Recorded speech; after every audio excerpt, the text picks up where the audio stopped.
The faint clink of silverware against porcelain echoed through the restaurant like tiny bells, each sound amplifying my solitude.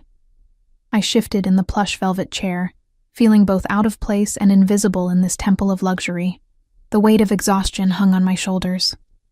A constant companion since becoming both mother and father to my 4-year-old daughter, Lily. "More water, ma'am?"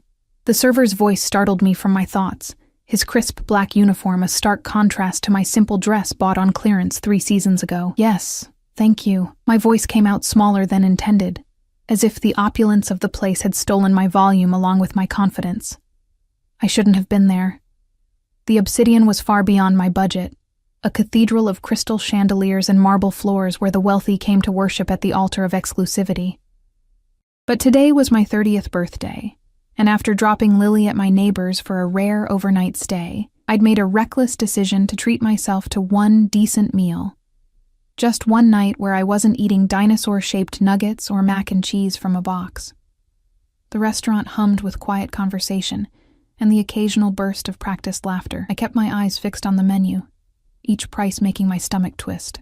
I'd saved for months for this indulgence, tucking away spare dollars from my paychecks at the hospital where I worked as a nurse's assistant. "The salmon is excellent tonight," the server suggested, noticing my hesitation. I nodded gratefully, closing the leather-bound menu. "The salmon, then." As I waited, I allowed myself to absorb the atmosphere. The heavy scent of expensive perfumes, mingling with aromas from the kitchen, the soft jazz playing from hidden speakers, the warmth from candles casting everyone in a flattering glow. For a moment, I could pretend I belonged. The stillness shifted suddenly. Like animals sensing a predator, the other diners subtly straightened, conversations falling to whispers. The air itself seemed to change, charged with an electric current of deference and fear. I didn't immediately notice him. Instead, I felt him first, a presence that altered the gravity of the room. My eyes lifted just as he moved past my table, a tall figure in a perfectly tailored suit that made the expensive clothes of other patrons look like department store bargains. Dark hair, cut precisely, framed features that seemed sculpted rather than grown, sharp cheekbones, a strong jaw, and eyes the color of aged whiskey. He was flanked by 2 men whose stiff postures and scanning gazes marked them as security rather than companions. One whispered something in his ear, causing those intense eyes to flick directly to my table. I looked away instantly, heart hammering against my ribs. Something primal warned me not to be caught staring at this man. I pretended to be fascinated by the pattern on my napkin, while feeling the weight of his gaze settle on me like a physical touch. "Who is she?" I heard him ask, voice low, but carrying in the suddenly hushed restaurant. I didn't catch the response, but I felt the atmosphere shift again as he continued toward a private area at the back of the restaurant. Only then did I release the breath I didn't realize I'd been holding. "You've caught his attention," my server murmured, as he returned with my water, his professionally neutral expression betrayed by the tension around his eyes. That was Mr. Castillo. The name should have meant nothing to me, but a shiver traced my spine nonetheless. There was something in the way the server said it, a reverence tinged with fear, that told me this wasn't just any wealthy businessman. My salmon arrived, beautifully plated but now tasting like ashes in my mouth, as I felt occasional glances from the private section burning into my back. I ate mechanically, regretting my decision to come here, wishing I'd chosen the anonymous diner instead. This birthday treat had transformed into an ordeal to be endured. I was nearly finished when the server returned, this time with a glass of dark red wine I hadn't ordered. "Compliments of Mr. Castillo," he said, placing it beside my plate.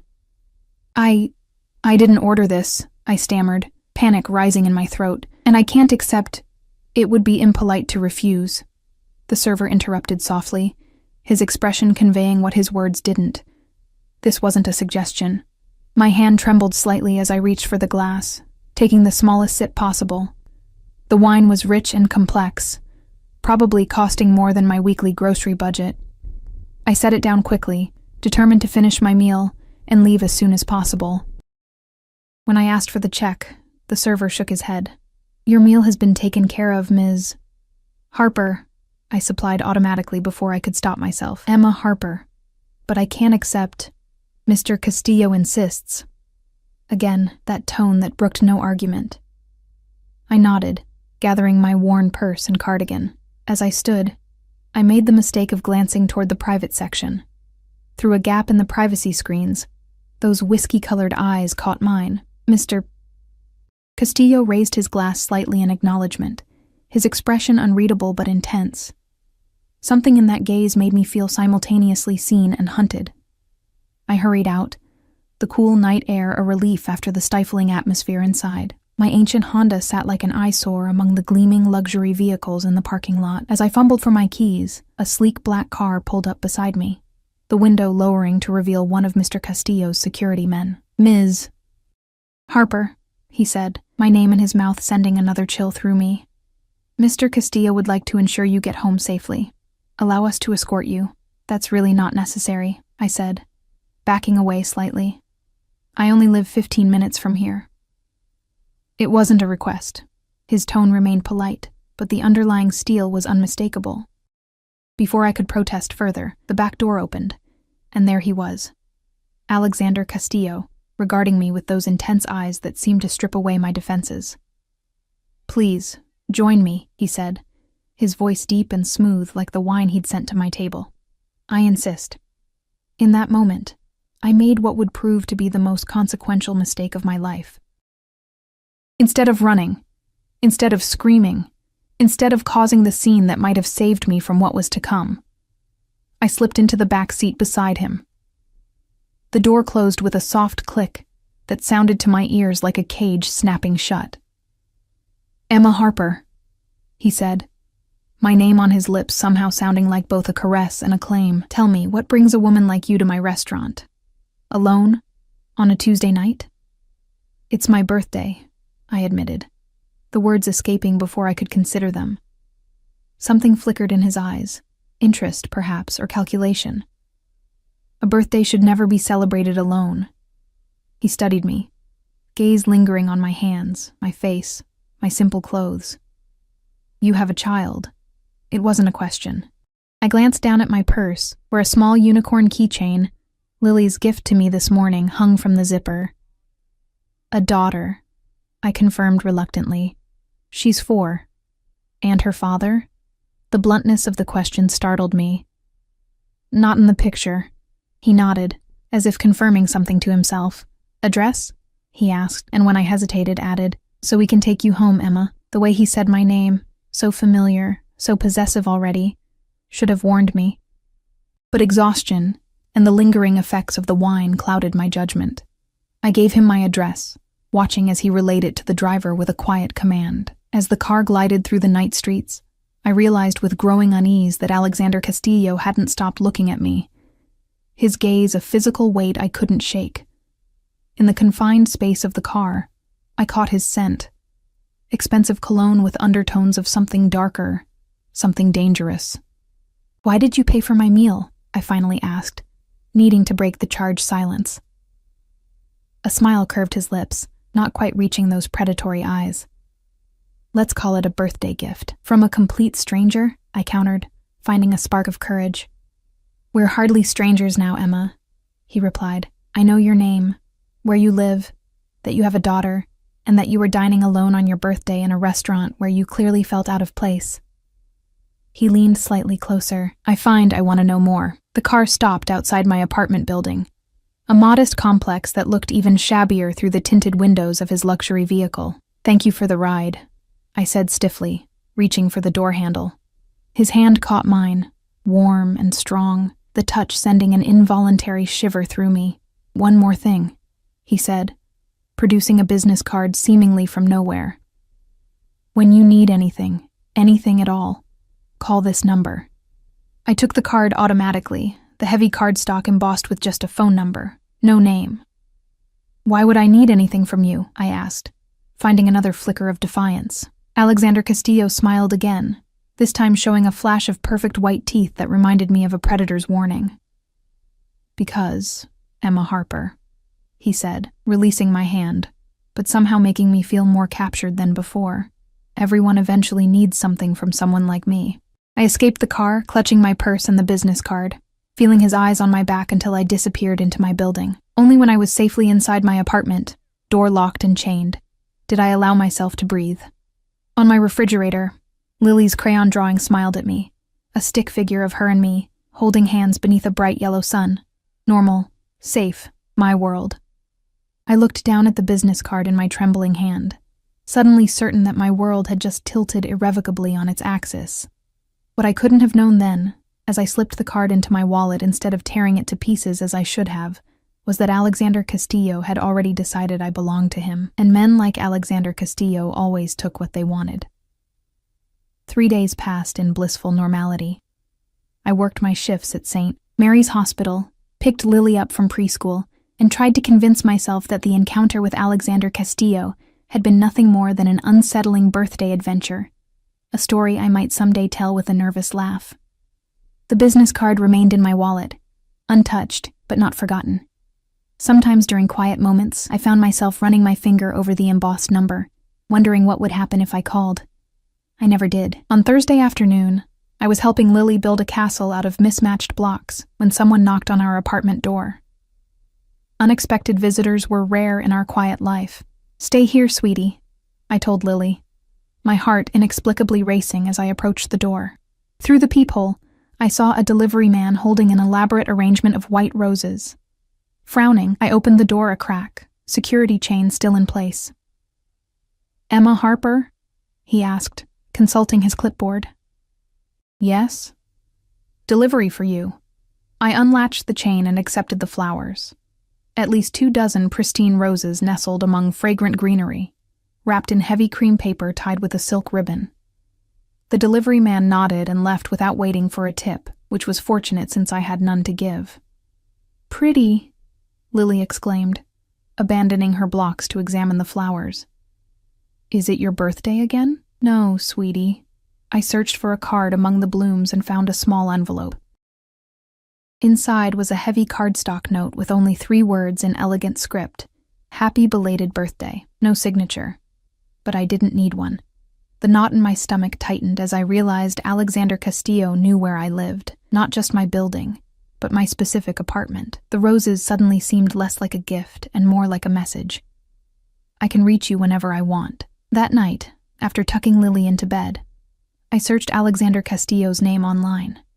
What I found sent chills crawling up my spine. The official articles described him as a successful entrepreneur, with interests in real estate, import and export businesses, and several high-end restaurants, including the Obsidian. But between the lines of respectability ran darker threads, investigations that mysteriously ended, competitors who disappeared, and whispered associations with organized crime.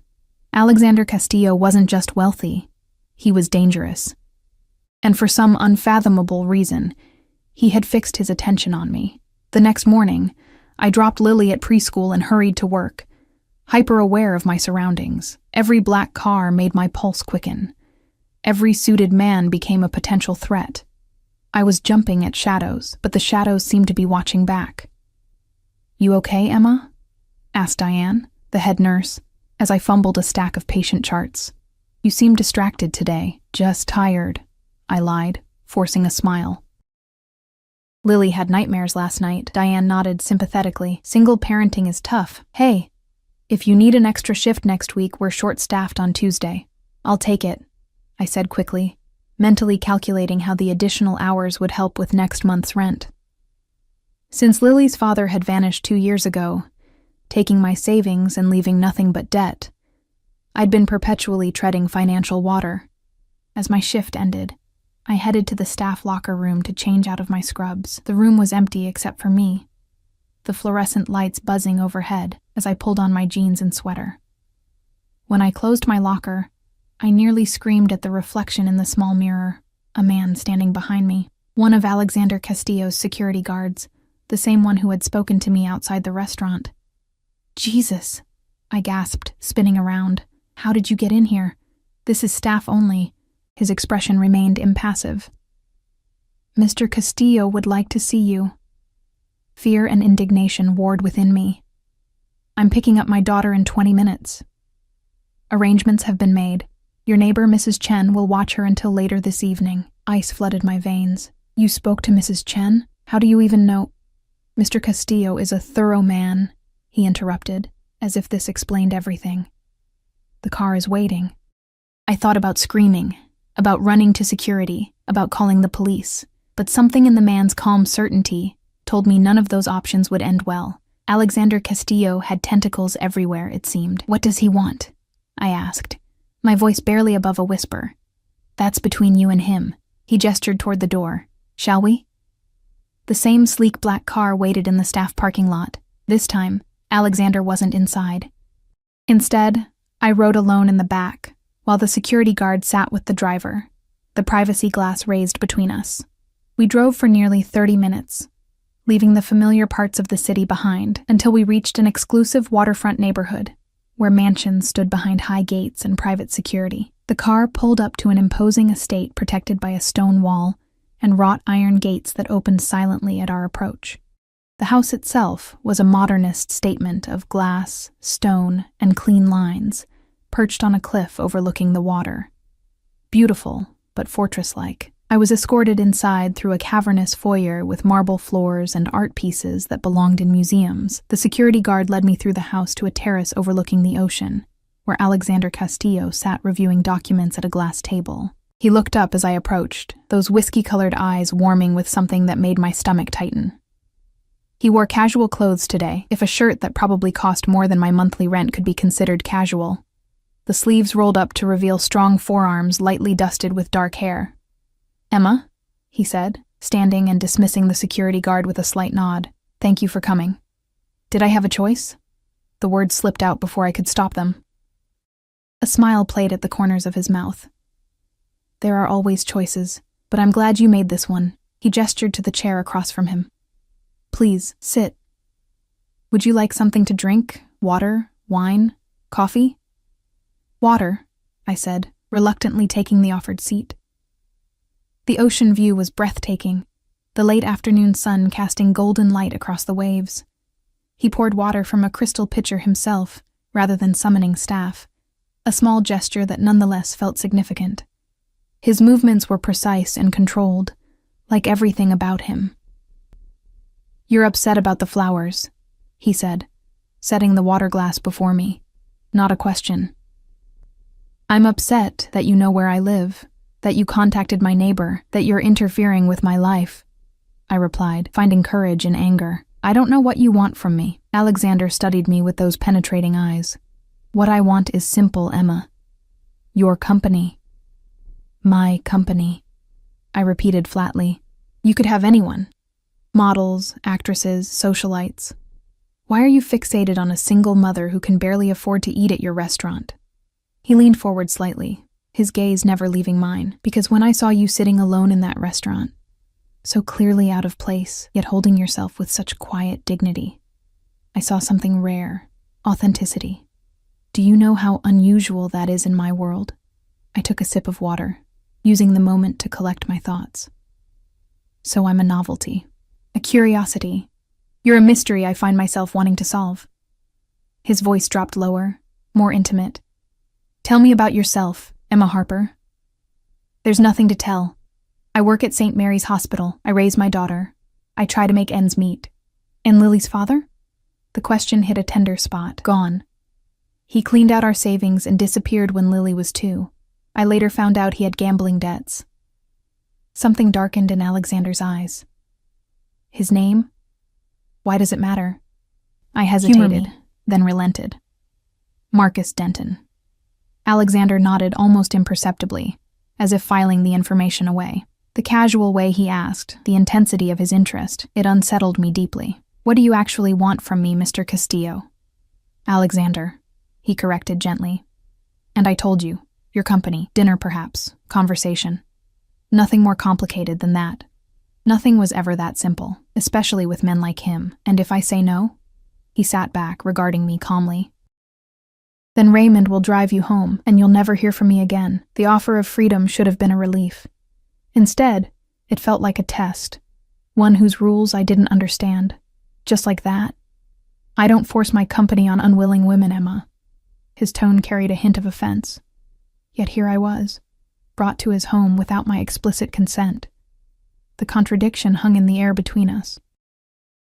One dinner, I found myself saying, though a wiser part of me screamed to take the escape offered. And then you'll leave me alone if that's what I want? A smile spread across his face. Genuine this time, transforming his severe features into something devastatingly handsome. One dinner. You have my word. As if on cue, a staff member appeared from inside the house. Dinner is ready to be served when you are, sir. I blinked in surprise. You already had dinner planned? You were that confident? Alexander stood, offering his hand to help me up. I'm always prepared for multiple outcomes. Shall we? I ignored his hand, rising on my own, unwilling to touch him just yet.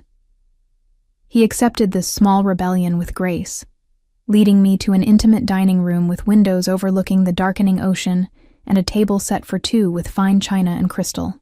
The meal was exquisite, course after course of perfectly prepared dishes paired with wines I couldn't begin to identify. Throughout dinner, Alexander asked questions about my life, listening with unexpected interest to my mundane stories about hospital work and raising Lily. He revealed little about himself in return, deflecting personal questions with practiced ease. You know everything about me, and I know almost nothing about you, I observed as dessert was served. A delicate chocolate creation that probably contained more calories than I usually consumed in a day. What would you like to know? He asked, swirling the amber liquid in his glass. What do you really do? I ventured boldly. Beyond the restaurants and businesses mentioned in articles, his eyes gleamed with something like approval. I solve problems for people who can't solve them through conventional channels. I provide protection, arbitration, and certain specialized services. You're in the Mafia, I translated bluntly. He didn't flinch. That's an outdated term. I prefer to think of myself as operating within the gray areas of society. Areas that exist whether people acknowledge them or not. Is that supposed to make me feel better about sitting across from you? No, he said simply. It's meant to answer your question honestly. I respect you too much to lie. The statement caught me off guard. Respect wasn't what I expected from a man like him. After dinner, Alexander led me to a sitting room where a fire crackled in a stone hearth despite the mild evening. It's getting late, he said. Raymond can drive you home now, or... He paused, studying my face. You seem exhausted, Emma. I have several guest rooms. You're welcome to stay the night and return home refreshed in the morning. Alarm bells rang in my head. My daughter is being well cared for by Mrs. Chen, who I've arranged to compensate generously for her time. He finished smoothly. I've also taken the liberty of having some clothes delivered for you, should you choose to stay.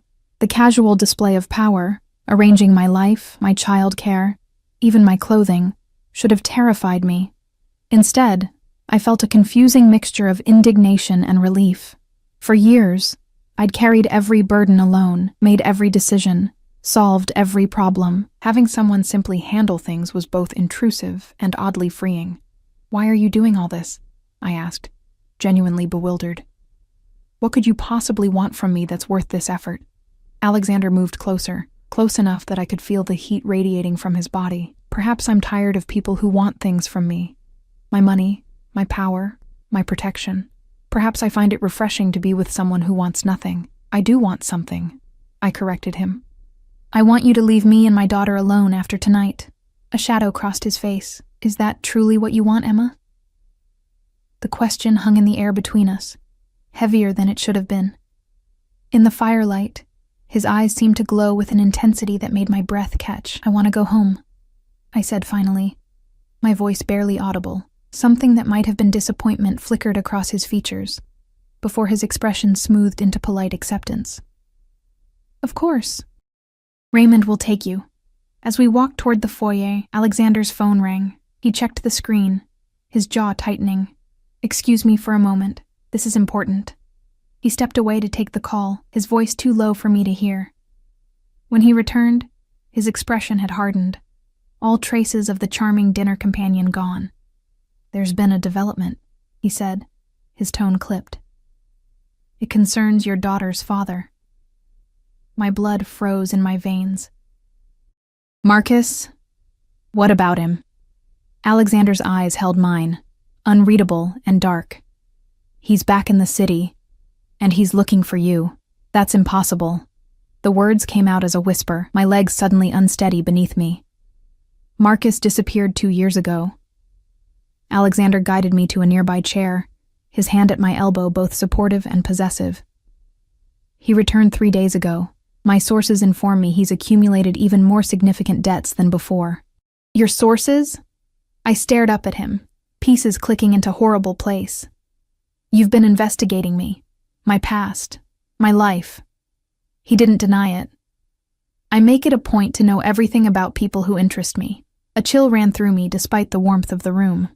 How would Marcus even know where to find us? We moved after he left. I changed my phone number, my email, everything. Alexander's expression darkened. People like Marcus have ways of finding what they're looking for when motivated enough. And it seems he's very motivated. By what? He took everything when he left. My voice cracked on the last word, memories surfacing of those devastating days. Discovering our joint account emptied, credit cards maxed out, even Lily's small college fund gone. Alexander crouched before me, bringing his face level with mine, those intense eyes capturing my gaze. Emma, I need you to listen carefully.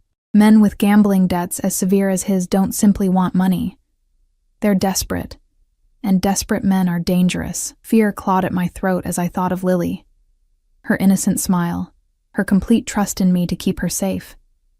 What does he want from us? According to my information, he believes you have something of value. That's ridiculous. Everything of value went with him. Alexander's expression remained grave. Not everything. He's been telling his creditors about an inheritance. Confusion replaced some of my fear. Inheritance? My parents left me nothing but medical debt when they died. Your grandmother's jewelry, Alexander said quietly. The pieces you keep in the small wooden box on your closet shelf. I recoiled, genuinely frightened now by how much he knew about my private life. How could you possibly? As I said, I'm thorough. He rose and moved to pour 2 glasses of amber liquid from a crystal decanter. The point is, Marcus has convinced some very unpleasant people that these pieces are worth a substantial amount. They're not, I said, accepting the glass he offered, more for something to hold than any desire to drink. Just sentimental pieces, a few gold necklaces, some rings with small stones, nothing valuable. Alexander gave me a look that contained something like pity. Value is relative, Emma. To collectors of certain vintage pieces, they might be worth more than you realize. But that's irrelevant.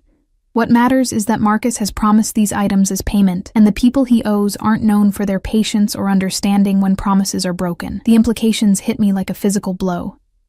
You think he'll come after us, after Lily? I know he will. Alexander's certainty chilled me more than any speculation could have.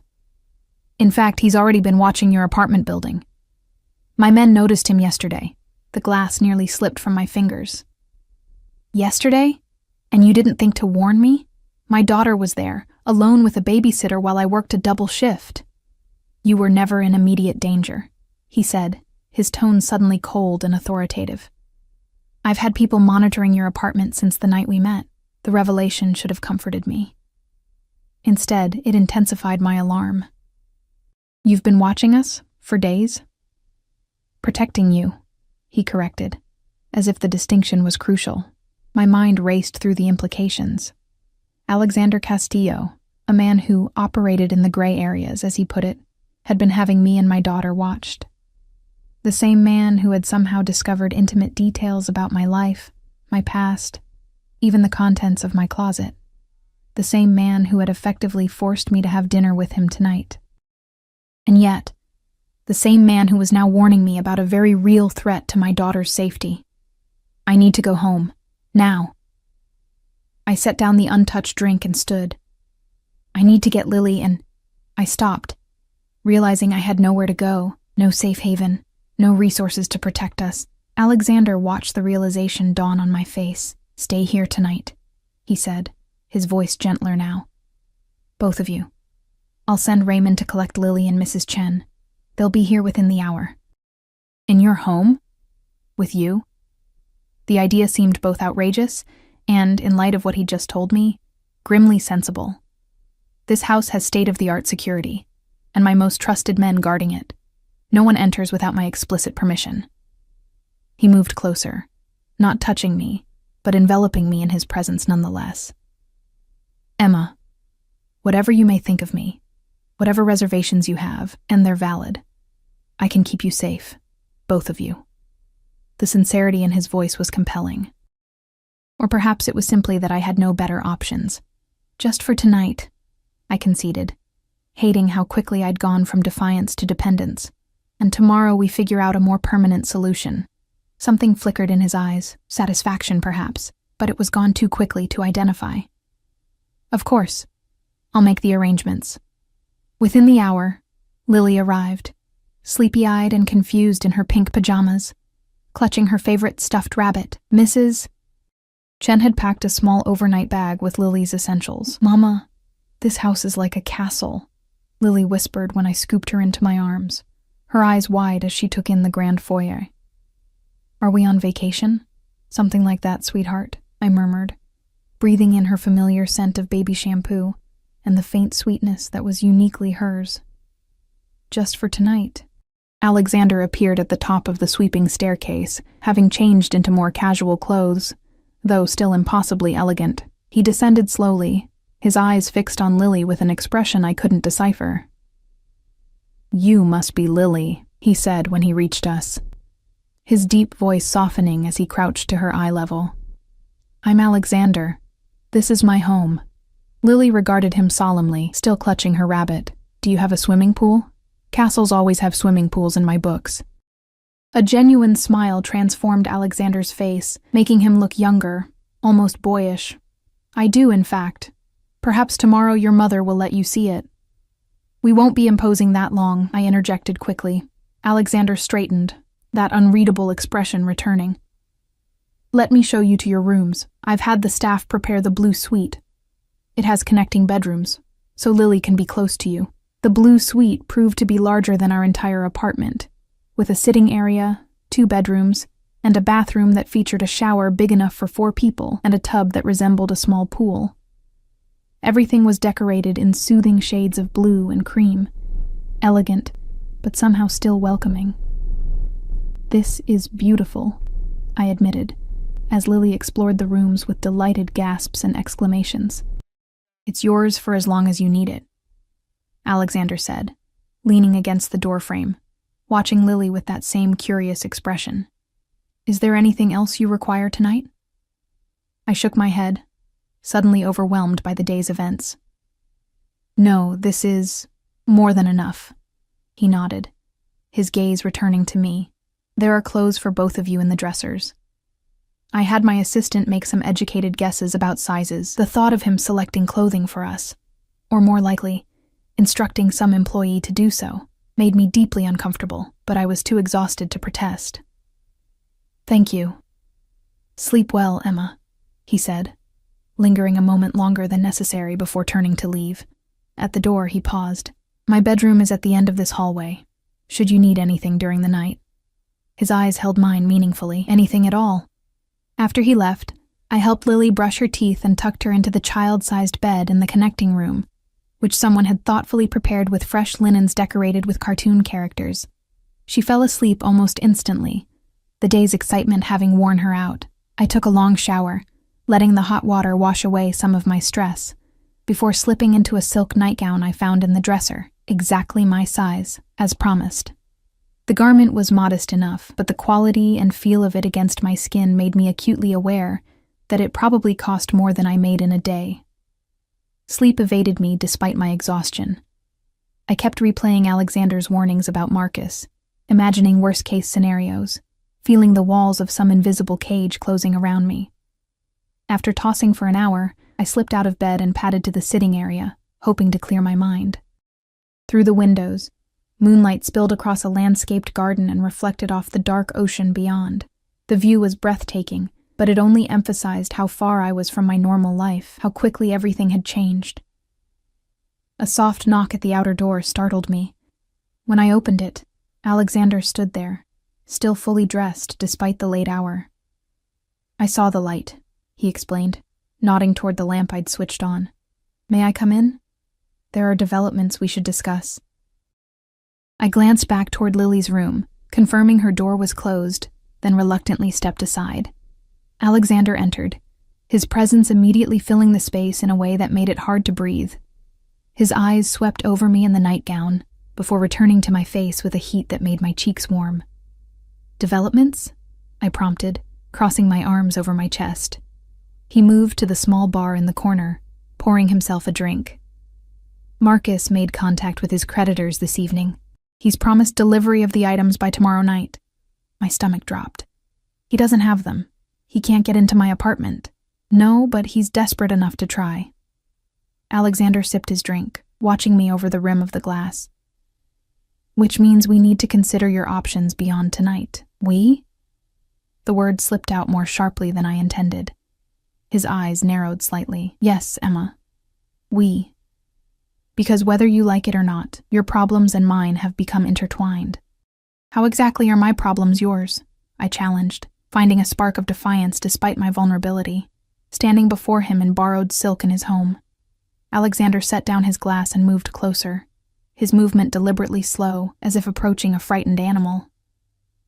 "The moment I noticed you in my restaurant, the moment I decided to learn your name, to seek your company, that was the moment your safety became my concern."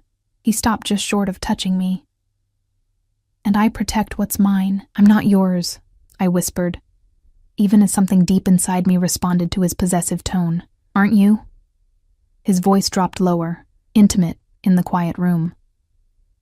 "You're in my home, wearing clothes I provided, sleeping under my protection. Your daughter is safe because I made it so." The truth of his words stung. In less than a week, I had become dependent on him in ways I couldn't have imagined. The independent life I'd built since Marcus left suddenly seemed fragile, an illusion of security that had shattered at the first real threat. "What are my options then?" I asked, hating the tremor in my voice. "Stay here," he said immediately. "Not just tonight, but until the situation with Marcus is permanently resolved." The implication in permanently resolved sent a chill through me. "And how long would that be?" "As long as necessary." He reached out, his fingers brushing a strand of hair from my face with surprising gentleness. "I have a proposal, Emma, one that would solve your immediate problems and potentially offer a more lasting arrangement." I stepped back from his touch. "What kind of proposal?" "A position has recently opened in my household staff, a live-in role, overseeing certain domestic operations. The previous employee has retired after many years of service." I stared at him in disbelief. "You want me to be your housekeeper?" A smile played at the corners of his mouth. "Not exactly. The role is more of a household manager, overseeing staff schedules, managing social calendars, ensuring the smooth operation of this and my other properties. It comes with a generous salary, private accommodations for you and Lily, and all living expenses covered. Lily would have access to the best schools, the best opportunities." The offer was both tempting and terrifying. "And what would you expect in return for this generosity?" His eyes darkened. "Your presence, your loyalty." He moved closer again, this time not stopping until bare inches separated us. "I find I enjoy having you near, Emma. The rest would develop naturally if you were amenable." The implication was clear. This wasn't just a job offer, it was something far more complicated and dangerous. An arrangement where the lines between employee and something else would inevitably blur. "And if I say no, then I'll still ensure your safety until the Marcus situation is resolved. I'll help you find suitable accommodations elsewhere, perhaps in another city where he can't find you. I'll make sure you and Lily are financially secure." His expression remained impassive. "I told you before, I don't force my company on unwilling women." Yet the power imbalance between us made any notion of choice seem almost laughable. He held all the cards, the resources, the information, the protection Lily and I desperately needed. "I need time," I said finally. "To think." He nodded, satisfaction evident in his expression. It wasn't a rejection, and he knew it. "Of course. Take all the time you need." As he turned to leave, a sudden thought occurred to me. "Alexander," I called after him, the first time I'd used his first name voluntarily. "How did you know about my grandmother's jewelry? Really?" He paused at the door, considering me for a long moment. "When I became interested in you, I had your apartment thoroughly searched. Standard procedure when I'm considering bringing someone into my life." The casual admission of such a profound violation left me speechless. "Rest well, Emma," he said, closing the door behind him, leaving me alone with the uncomfortable knowledge that my life had already been changed beyond recognition, and that some part of me, some traitorous, previously unknown part, didn't entirely mind. I returned to bed where sleep continued to elude me. In the connecting room, Lily slept peacefully, unaware of the dangerous currents swirling around us, currents that seemed increasingly likely to sweep us into Alexander Castillo's world permanently. Morning arrived with disorienting brightness. For a moment, lying in the luxurious bed, I couldn't remember where I was. Then reality came flooding back. Alexander Castillo, Marcus's return, the proposal that had kept me awake most of the night. Lily's excited voice drifted from the connecting room.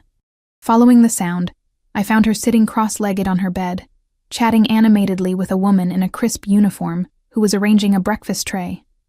"Mama, look, pancakes shaped like bunnies," Lily exclaimed, pointing to the elaborately presented breakfast.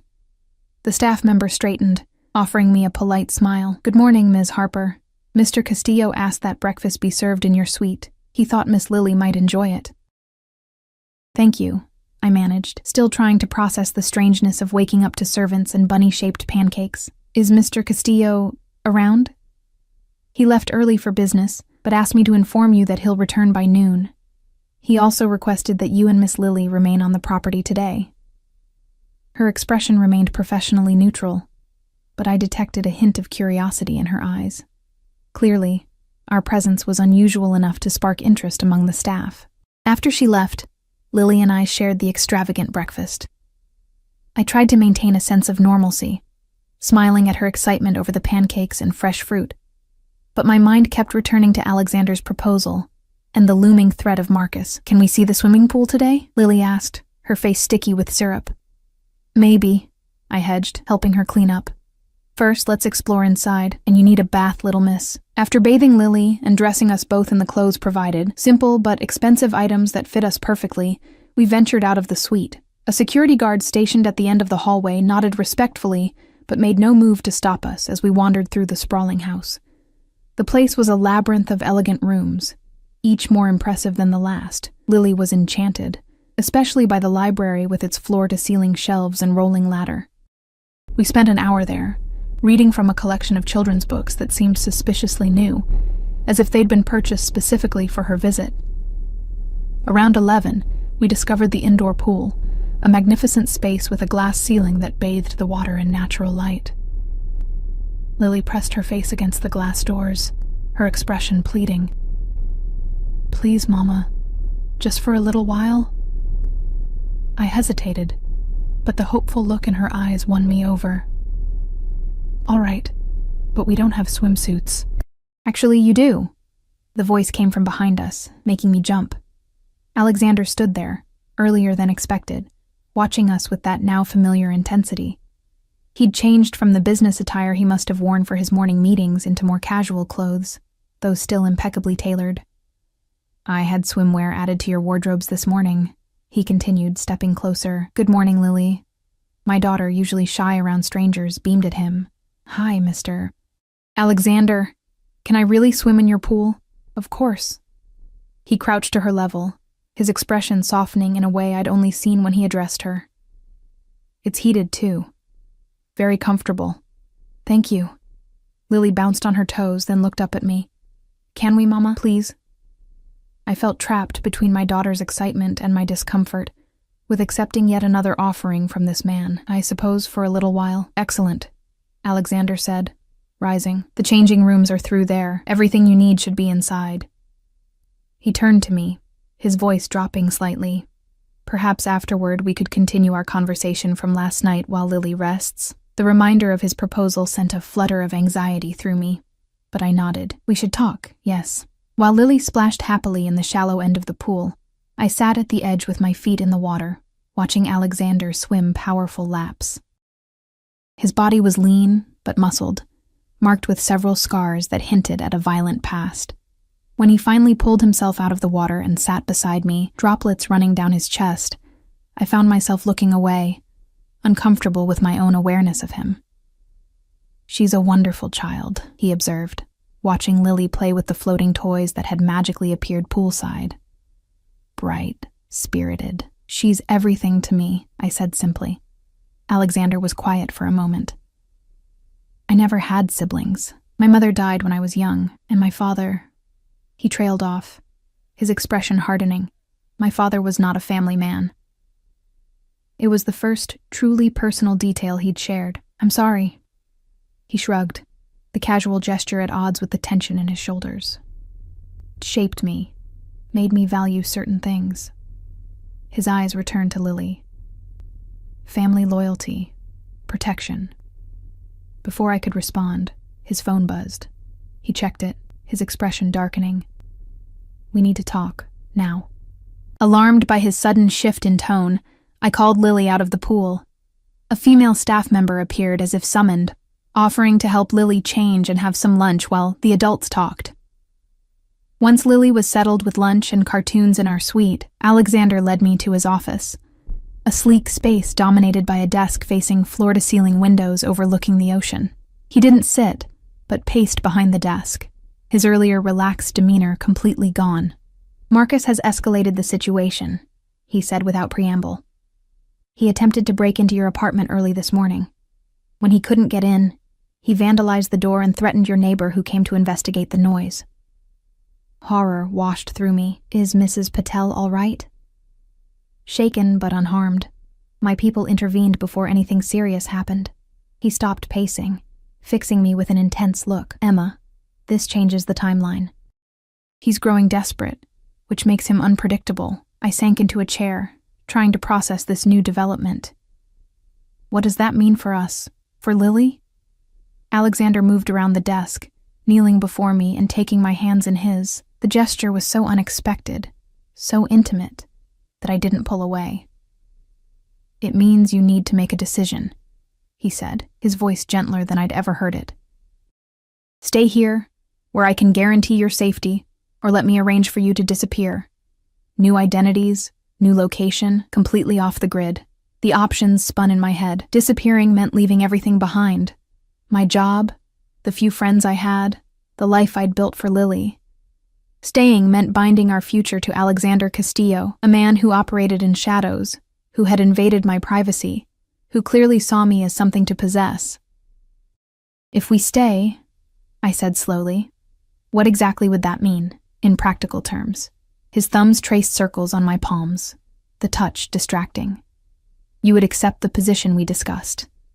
Lily would have a home here, with access to private tutors, the best education. You would have financial security, protection. His eyes held mine. And you would have me. As what? I whispered, needing clarity even as I feared the answer. Initially, as your employer. Over time, perhaps as something more, if that's what you wanted. He released one of my hands to brush his fingers against my cheek. I'm attracted to you, Emma. More than attracted. But I meant what I said. I won't force anything. The sincerity in his voice was compelling, as was the warmth of his touch. For a woman who had been alone for so long, shouldering every burden by myself, the promise of protection, of having someone powerful on my side, was almost irresistible. And Marcus? I asked, my voice barely audible. Alexander's expression hardened. Leave Marcus to me. The implication hung heavy in the air. I should have been horrified, should have run as far from this man as possible. Instead, I found myself nodding slowly. We'll stay, I said, the words feeling momentous as they left my mouth. At least until the situation with Marcus is resolved. After that, we'll see. Satisfaction gleamed in Alexander's eyes. He raised my hands to his lips, pressing a kiss to my knuckles that sent an unexpected shiver through me. A wise decision. He rose, returning to business mode so quickly I felt dizzy from the transition. I'll have your things brought from the apartment today. Is there anything specific Lily needs that might not be obvious? I listed a few of Lily's favorite toys and books, still trying to process the choice I'd just made. Had I sold my soul for security? Or was I simply making the best decision for my daughter in an impossible situation? There's one more thing, Alexander said, watching me closely. Marcus contacted your phone several times this morning. Threatening messages. My blood ran cold. My phone is in my purse in the bedroom. I haven't checked it. I had my security team monitor communications to your devices since the situation developed, he explained, unapologetic about yet another invasion of privacy. The content of the messages concerns me. He's becoming increasingly unhinged. Before I could respond, a knock at the door interrupted us. One of Alexander's security men entered, his expression grave. "Sir, we have a situation. Marcus Denton has been spotted near the property perimeter." Alexander's entire demeanor changed in an instant, his face hardening into something dangerous and cold. He issued rapid commands about security protocols and surveillance, then turned to me. "Stay here," he ordered, no trace of the gentle man who had kissed my hands moments before. "Lock the door behind me. Don't open it for anyone but me." Fear gripped me. "Lily is safe," he assured me, already moving toward the door. "The house is on lockdown. No one gets in without going through me first." As the door closed behind him, I did as instructed, turning the heavy lock. Through the windows, I saw security personnel moving across the grounds with purpose, communicating via earpieces. The beautiful home had transformed into a fortress.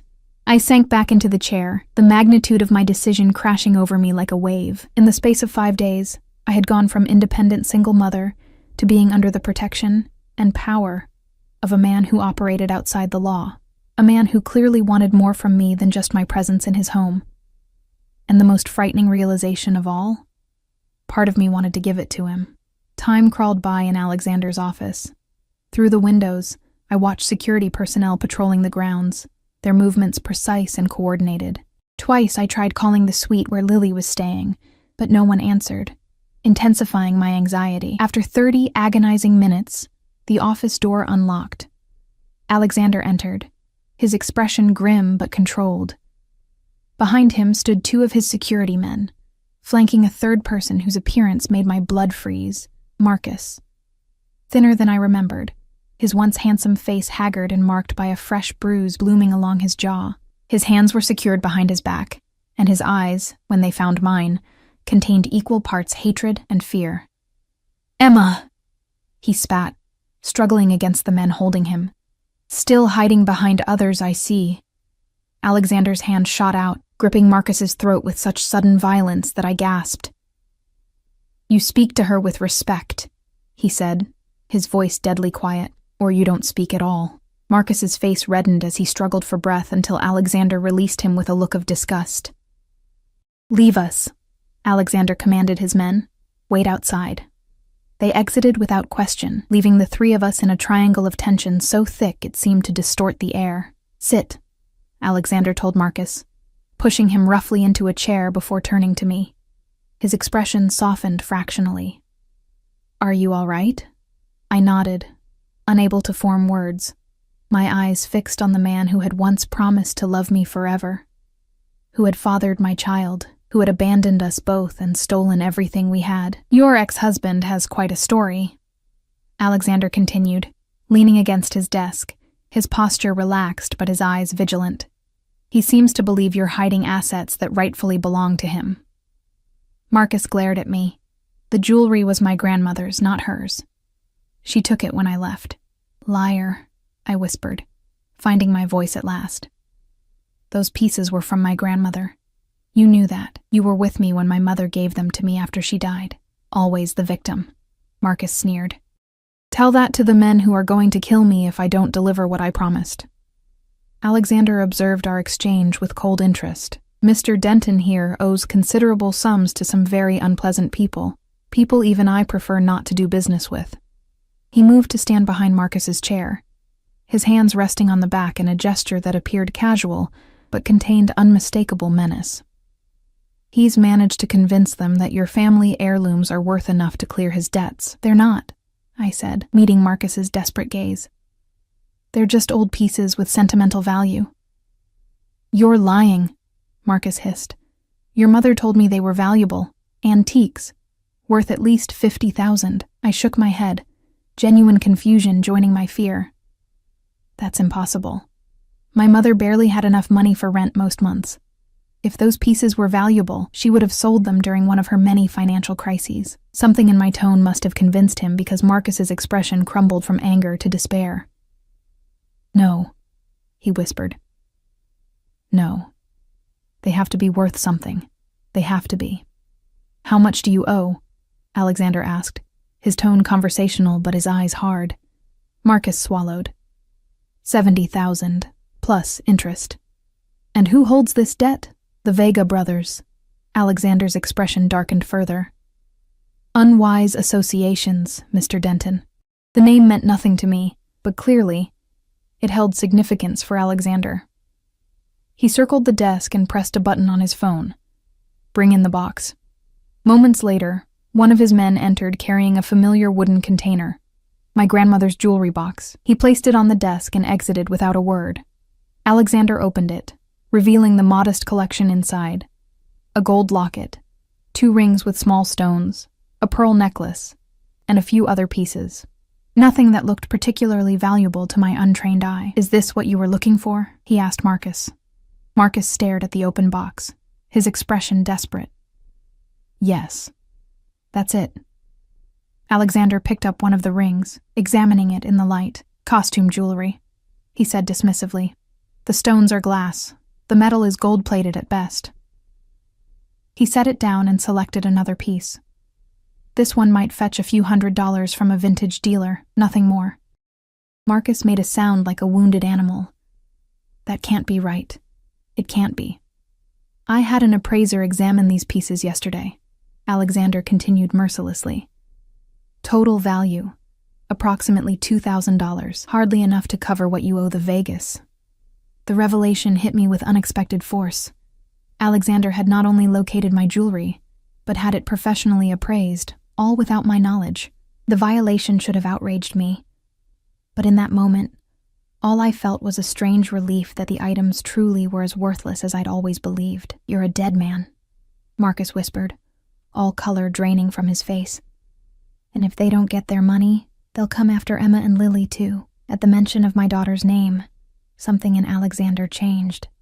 The controlled businessman vanished, replaced by something dangerous and primal. He moved with startling speed, gripping Marcus's chin and forcing his head up. "Let me be perfectly clear," he said, his voice barely above a whisper, yet somehow filling the room. "Emma and Lily are under my protection now. My name, my roof, my resources. If anyone threatens them, they answer to me." The implications of his words settled over us all. My status in Alexander's household was being publicly declared, not just to Marcus, but to whoever might come looking for him. "The Vegas work for me," Alexander continued, releasing Marcus with a small shove. "Their operation falls under my territory, a fact you would have known if you'd done even minimal research before borrowing from them." Marcus's expression morphed from terror to confusion. "They work for you?" "Indirectly, but yes." Alexander straightened his cuffs, a casual gesture at odds with the tension in the room. "Which means your debt is now mine to resolve." Hope flickered across Marcus's face. "You'll pay it?" Alexander's laugh was short and without humor. "No. But I'm offering you a choice, Mr. Denton. Option 1. I call the Vegas, explain that you attempted to defraud them with worthless collateral, and let them handle you as they see fit." He paused, letting the implication sink in. "Option 2. You disappear. New identity, new location. Far from here. You never contact Emma or Lily again. You forget they exist." "And my debt?" Marcus asked, visibly trembling now. "Considered paid, with interest." Alexander's eyes were cold, in exchange for you vanishing permanently from their lives. I watched this negotiation for my future, for Lily's future, unfold with a surreal sense of detachment. The man I had once loved, who had fathered my child, was being offered a chance to walk away from us forever, and some part of me knew that Alexander's offer wasn't generosity, it was possession. He was removing a competitor, clearing his path to us. "How do I know you'll keep your word?" Marcus asked, his earlier bravado completely gone. "You don't," Alexander replied simply, "but considering your alternatives, I suggest you take the risk." He glanced at his watch. You have 30 seconds to decide. Marcus looked at me, really looked at me for the first time since entering the room. Emma, is this what you want? To stay with him? Do you know what he is? The question cut through my numbness. Did I know what Alexander was?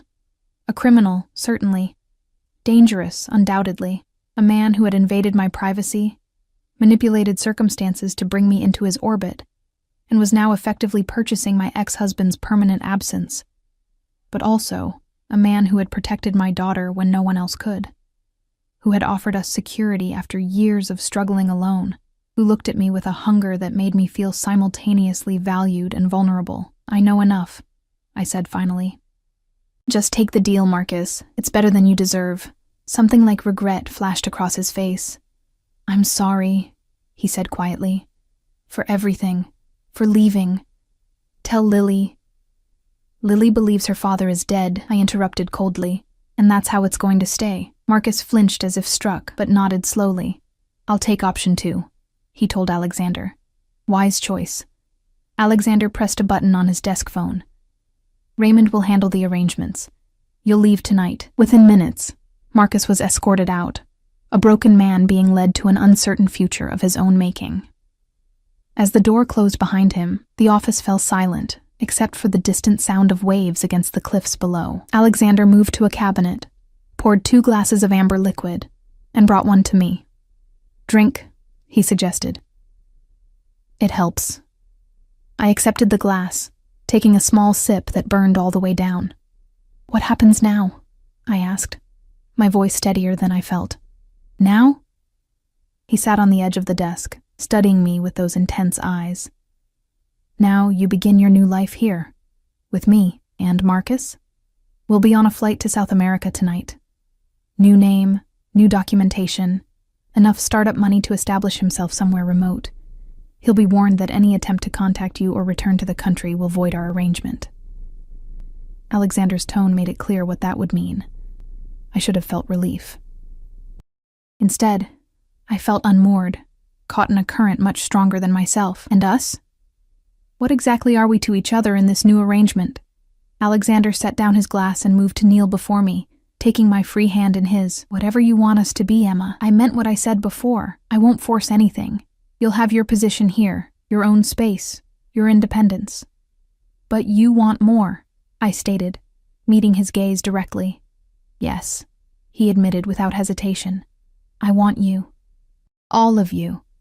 But I'm a patient man. I can wait until you're ready. The sincerity in his voice was compelling, as was the gentle way he held my hand. As if I were something precious rather than something owned. And despite everything, despite all the red flags and warnings, I felt myself leaning toward him, drawn by a force I didn't fully understand. I need time, I said finally, to adjust. For Lily to adjust. He nodded, bringing my hand to his lips in what was becoming a familiar gesture. You have it. All the time you need. A knock at the door interrupted the moment. When Alexander called permission to enter, a staff member appeared with the news that Lily was asking for me. Go to her, Alexander said, releasing my hand. We'll continue this conversation another time. As I rose to leave, he caught my wrist gently. Emma, he said, his voice low and intimate. Welcome home. The words should have terrified me. Instead, they settled over me with an unexpected weight of truth. This was home now. This mansion. This life. This dangerous, compelling man who had inserted himself into our existence with such calculated precision. And as I walked toward my daughter, toward our new reality, I realized that the cage I had feared might also be a sanctuary. Alexander Castillo was a dangerous man, but his danger was now turned outward, protecting rather than threatening us. Time would tell whether I had made a devil's bargain or found an unexpected salvation. But for now, for today, Lily was safe, Marcus was gone, and I had chosen this path with open eyes. Whatever came next, we would face it together.